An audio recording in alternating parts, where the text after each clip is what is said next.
maintenant l'invité qui va nous aider à répondre à cette question. D'où vient la haine? Qui conduit une dizaine de militants d'extrême gauche à lyncher un homme à terre? D'où vient la haine qui s'est installée dans le débat public? D'où vient la haine en vigueur sur les réseaux sociaux? Pour tenter de répondre à cette question, je reçois celle qui a publié en 2017 « Tu haïras ton prochain comme toi-même », c'était paru chez Kalman Levy. C'était chez Albin Michel. Merci Hélène Leuillet de me corriger. Kalman Levy, c'est le dernier éditeur, c'est ça? J'ai inversé. J'ai jamais publié chez eux. Vous êtes philosophe et psychanalyste. Vous avez écrit sur la haine telle qu'elle se manifeste à l'époque contemporaine et notamment dans le débat public, mais aussi dans nos cœurs, dans nos âmes, dans notre cervelle. Quand vous apprenez ce qui s'est passé à Lyon, c'est-à-dire la mort de Quentin de Ranc, les conditions de cette mort, parce qu'il y a une vidéo, et c'est important qu'il y ait cette vidéo parce que les gens ont vu cette violence, que ressent la philosophe que vous êtes? Écoutez, je ressens comme philosophe et comme personne, comme sujet humain, la sidération, je crois que tout le monde dans ce pays a partagé, et plus particulièrement quand je me suis intéressée à la violence, comme vous le rappelez, à la violence politique. J'avais écrit un livre sur le terrorisme auparavant, avant ce livre sur la haine. Évidemment, il y a quelque chose dans ce modus operandi qu'on a vu sur la vidéo de lynchage qui est particulièrement insupportable et qui est étonnante quand même, il faut le souligner, contre tous les jeux de miroir entre la gauche et la droite aujourd'hui, l'ultra-gauche, l'ultra-droite, qui est normalement plutôt représentatif des méthodes de l'ultra-droite. Et là, de voir en miroir quelque chose qui ressemble à ces méthodes de lynchage, aujourd'hui exercée par manifestement, quoique l'enquête ne soit pas terminée, mais enfin, il semble qu'il y ait quand même de grandes présomptions pour des militants d'extrême gauche. Oui, c'est absolument sidérant. Où est passée la réflexion de gauche sur la violence, y compris de l'ultra-gauche, puisque, j'avais exploré ça dans mon livre sur le terrorisme, bien sûr, il y a eu une violence politique à gauche, mais elle n'a pas pris cette forme du lynchage. Je pense par exemple aux anarchistes russes du milieu du 19e siècle, que tout le monde connaît notamment par les Justes de Camus, les attentats à la bombe, mais on épargne les enfants. On pense aux méthodes d'action directe qui théorisaient la violence, mais qui n'ont jamais frappé un homme à terre. Et donc là, comme philosophe, puisque c'est comme ça que vous m'interrogez, j'ai peur de cette réaction en miroir. Vous voyez, Clément Méric en 2013, et là, aujourd'hui, de Ranc, Quentin de Ranc, il y a quelque chose de sidérant et qui fait très peur dans cette tentative de démolir un corps. Normalement, l'adversaire politique, on le respecte encore comme corps, si je puis dire. Et là, on voit s'acharner sur un homme à terre. Un homme à terre, ce n'est plus un militant, bien entendu. Quentin de Ranc était un militant d'extrême droite, même d'ultra-droite, à droite du Rassemblement national. Néanmoins, c'était un homme à terre. Et un homme à terre, c'est plus un soldat, c'est plus un militant, c'est un corps, c'est un homme. Et quand on le cherche à démolir, là, on a passé un cap. Et ça m'a terrifiée. C'est ce que vous dites, Hélène Leuillet, dans vos écrits. Vous dites que la politique, elle existe tant qu'il y a la parole dans le conflit, la politique existe. Quand on enlève la parole, il reste plus qu'un corps, et quand on voit le récit de l'autopsie, ce qui est raconté, on se dit, le crâne de ce jeune homme a été pris pour un ballon de football. Alors il y a un paradoxe quand même, ce qui s'est passé à Lyon, où il y a une tradition d'affrontement entre des groupes d'extrême gauche et des groupes d'extrême droite, ce qui s'est déroulé en marge d'une conférence, ça s'est déroulé en marge d'un lieu de débat. En marge de l'université. Oui. Comment expliquez-vous que les mots ne suffisent plus et que le débat d'idées s'accompagne désormais de combats de rue potentiels? Et aujourd'hui, c'est la menace qui nous pend au nez, puisque le ministre de l'Éducation nationale et de l'Enseignement supérieur déconseille absolument, voire interdit, des conférences qui pourraient être sujettes à rassemblement et à d'autres affrontements. Oui, non, c'est absolument inquiétant. Et vous avez raison, d'abord de rappeler le contexte lyonnais.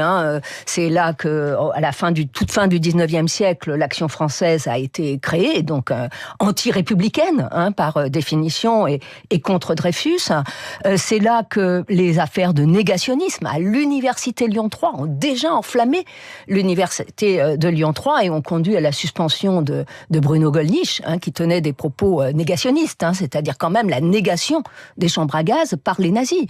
Alors, là, on a un contexte lyonnais qui est très inflammable, effectivement, avec une centaine d'actes de l'ultra-droite violents dans les 15 dernières années, et puis particulièrement autour de l'université. C'est-à-dire qu'on ne peut pas imaginer, surtout dans les sciences sociales et humaines, que le savoir universitaire qui se dispense, tout scientifique qu'il soit, et j'ai enseigné 20 ans, plus de 20 ans à l'université, je sais de quoi je parle, on doit évidemment être aussi neutre que possible en philosophie politique quand on enseigne à l'université, on doit dispenser des éléments de connaissance, mais il est impossible que ceci soit tout à fait en dehors du débat public. Personnellement, je me souviens quand je préparais les étudiants à l'agrégation sur les cours de politique, je leur disais, mais attendez, on est des contemporains, il y a quelque chose qui se passe. Donc, on ne peut que les encourager, ces étudiants, à aller écouter une conférence. Pourquoi pas une conférence de Rima Hassan? Pourquoi pas une conférence de droite à un autre moment? Si l'université ne peut plus, en marge des cours, accueillir des conférences engagées qui font réfléchir et qui font appliquer le savoir qu'on reçoit à l'université, qui remonte en philosophie à l'Antiquité, à Platon, si on ne peut pas l'appliquer dans des conférences d'aujourd'hui, c'est très grave.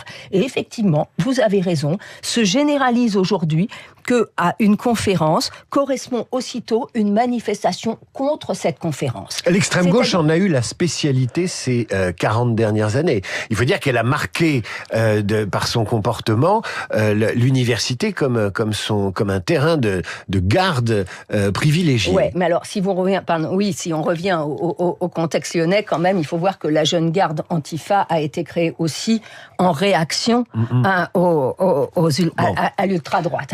Là, dans le on ne va pas revenir à l'origine de la poule et de l'œuf. Voilà, mais bon. Dans le ping-pong. Mais il y a quand même une expertise de l'extrême gauche en matière de sabotage, de conférences quand elle est opposée à...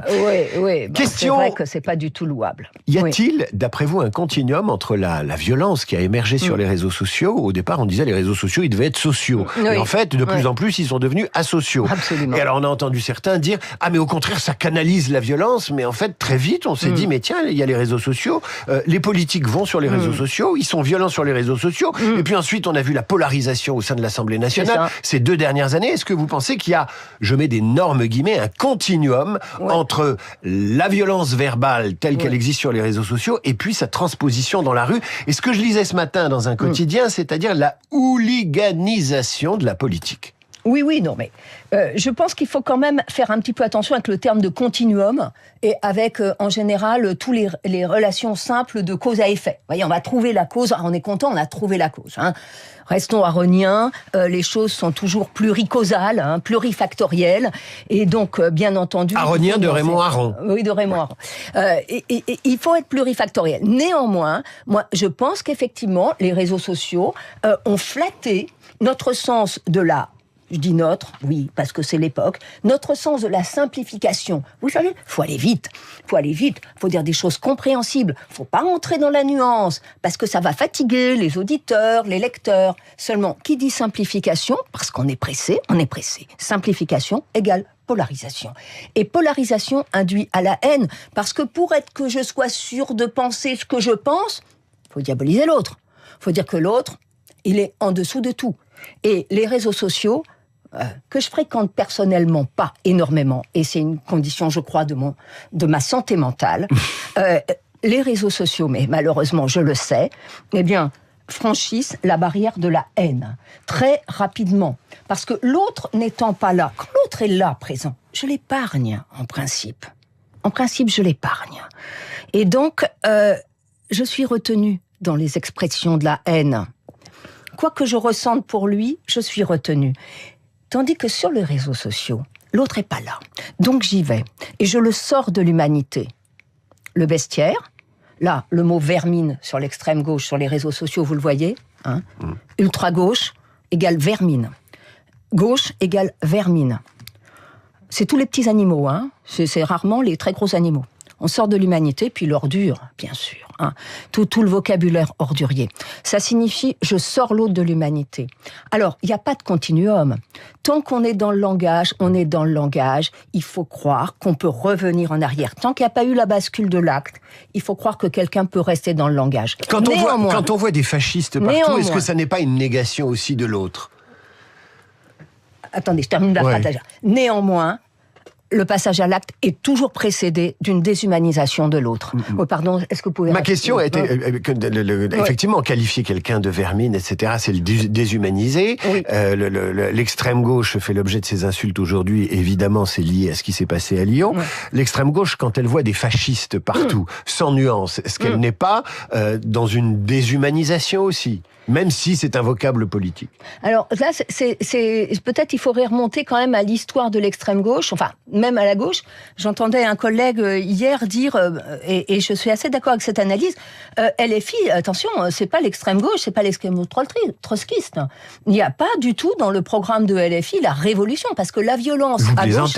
Vous plaisantez. Vous avez écouté les disques. Mais si, vous tout à l'heure, si vous faites l'amitié d'écouter Radio Classique jusqu'à 9h, vous entendrez un extrait de Jean-Luc Mélenchon invoquer Chavez, invoquer le trotskisme et la révolution, et une praxis révolutionnaire basée sur la conflictualisation, il le dit. Vous me direz quand même que ce n'est pas la révolution au sens où on l'entendait à Trotsky, c'est-à-dire l'expropriation des moyens de production et le grand soir. On ne sait pas. On ne sait pas. On ne sait pas. Vous savez, vous ? Et donc, écoutez, c'est pas dans le programme.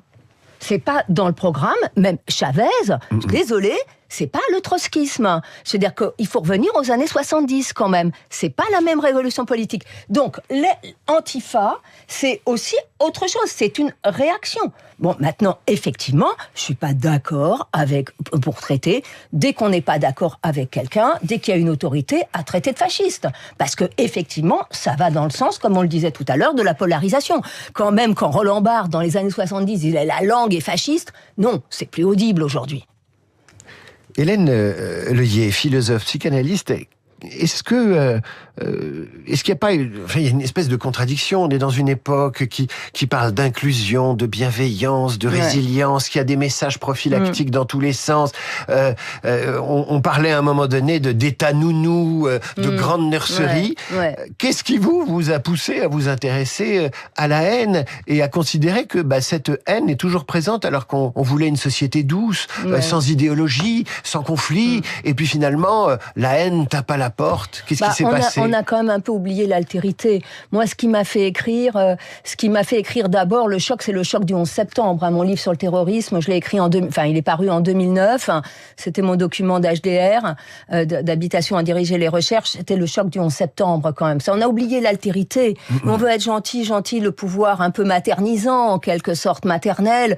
Et puis, en fait, on est aussi considérés comme des ennemis. Faut pas oublier ça. Il y a eu le choc des attentats. Qu'est-ce que c'est que être ennemi ? Dans la position d'être l'ennemi pour les autres. Qu'est-ce que ça signifie ? Qu'est-ce qu'on est ? Et voilà, d'autant que le pouvoir maternel, maternant, gentil, bienveillant, etc., c'est évidemment, ça comporte aussi une forme de violence. Il ne faut pas l'oublier. Hélène Leuillet, merci. Je rappelle le titre de votre dernier ouvrage. Alors là, vous allez me préciser l'éditeur. Le vide qui est en nous, c'est bien Albin Michel. C'est Albin Michel aussi, oui. Et puis, il y a Tu haïras ton prochain comme toi-même, paru chez Albin Michel aussi. Voilà. Merci Madame la philosophe. À bientôt. Merci à suivre le rappel reçu. des titres. Charles Bonner, la revue de presse Hervé Gattegno et notre esprit libre du jeudi. Franz-Olivier Gisbert, Radio Classique.